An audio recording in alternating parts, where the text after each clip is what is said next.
ನಮ್ಮ ಮರ್ಯಾದೆಯನ್ನು ಉಳಿಸುವುದಕ್ಕೆ ಆತನಿಂದ ಆಗಲಿಲ್ಲ. ಇವನಿಗೆ ದಿವಸವೊಂದಕ್ಕೆ ತಿನ್ನುವುದಕ್ಕೆ ಕುಡಿಯುವುದಕ್ಕೆ ಎಷ್ಟು ಬೇಕು? ಎಷ್ಟಿದ್ರು ಕಡಿಮೆ. ಕೊಟ್ಟದ್ದೆಲ್ಲ ನಿಷ್ಪ್ರಯೋಜಕವಾಯಿತು. ಇಂಥವ ಬೇಕ ನಮಗೆ? ಅಗತ್ಯವೇ ಇಲ್ಲ. ಬಯಲು ಪ್ರದೇಶ ಕೆಳಕೊಂಡು ಹೋಗಿ ಕುತ್ತಿಗೆವರೆಗೆ ಮುಚ್ಚಿ ಮಕ್ಕಳಲ್ಲಿ ಕಲ್ಲು ಹೊಡೆಸಿಕೊಳ್ಳಿ.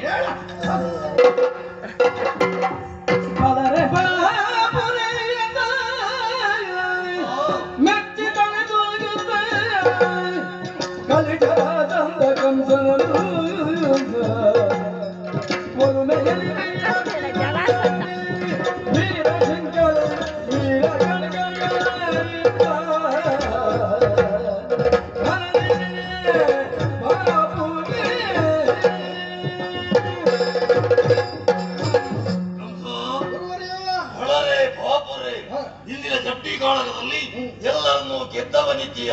ನನ್ನ ಮನಸ್ಸಿಗೂ ಸಂತೋಷವನ್ನು ನೀಡಿದವನಿದ್ದಿ. ಆದ್ದರಿಂದ ಇಂದು ಬಹುಮಾನ ರೂಪವಾಗಿ ಕೊಡಬೇಕಾದಂತಹ ವೀರಶೃಂಖಲೆ, ಖಡ್ಗ, ಮುದ್ರಿಕೆ ಇವುಗಳನ್ನೆಲ್ಲ ಕೊಡುವುದರ ಜೊತೆಗೆ ಇನ್ನೂ ಏನು ಬೇಕು ಕೇಳಿಕೋ, ಕೊಡುವುದಕ್ಕಿದ್ದೇನೆ. ತಾವು ಕೊಡುವಂತಹ ಬಹುಮಾನ ಯಾವುದುಂಟು ಅದೆಲ್ಲವನ್ನು ನಾನು ಸ್ವೀಕರಿಸಿದ್ದೇನೆ. ಅದರ ಜೊತೆಯಲ್ಲಿ ನಿಮ್ಮ ಈರುವರು ಹೆಣ್ಣು ಮಕ್ಕಳನ್ನು ನನಗೆ ಮದುವೆ ಮಾಡಿ ಕೊಡಬೇಕು. ಅವರ ವಿಚಾರ ತಿಳಿದಿರುವೆಯೇನು? ವಸಂತೋತ್ಸವದಲ್ಲಿ ಭಾಗವಹಿಸುವುದಕ್ಕೆ ಬರುವಂತಹ ಸಂದರ್ಭದಲ್ಲಿ ಉಪವನದಲ್ಲಿ ನಿಮ್ಮ ಇರುವರು ಹೆಣ್ಣು ಮಕ್ಕಳನ್ನು ನೋಡಿದೆ. ಮಾತ್ರವಲ್ಲ, ಅವರ ಅಂತರ್ಯವನ್ನು ತಿಳಿದೆ. ಮದುವೆ ವಿಚಾರವನ್ನು ಪ್ರಸ್ತಾಪಿಸಿದಂತಹ ಸಂದರ್ಭ ತಂದೆಯವರು ಒಪ್ಪಿದರೆ ನಮ್ಮ ಆಕ್ಷೇಪ ಇಲ್ಲ ಎನ್ನುವ ಹಾಗೆ ಹೇಳಿದ್ದಾರೆ. ಮನ ಮೆಚ್ಚಿದಂತಹ ಕನ್ಯೆಯರನ್ನು ಧಾರೆ ಎಳೆದು ಕೊಡಬೇಕು. ಇದರಲ್ಲಿಯೂ ನಾನು ಸಂತೋಷ ಪಟ್ಟವರಿದ್ದೇನೆ. ಯಾಕೆ? ನಿನ್ನಂತಹ ವೀರನನ್ನು ಅಳಿಯನಾಗಿ ಪಡೆಯುವುದರಲ್ಲಿ ನನಗೂ ಧನ್ಯತೆ ಇದೆ. ಹಾಗಾಗಿ ಒದಗಿ ಬರುವ ಶುಭ ಮುಹೂರ್ತದಲ್ಲಿ ಈರುವರನ್ನು ಧಾರೆ ಎರೆದು ಕೊಡ್ತೇನೆ. ಹೀಗೆ ಬಾ. ಸಂತೋಷ.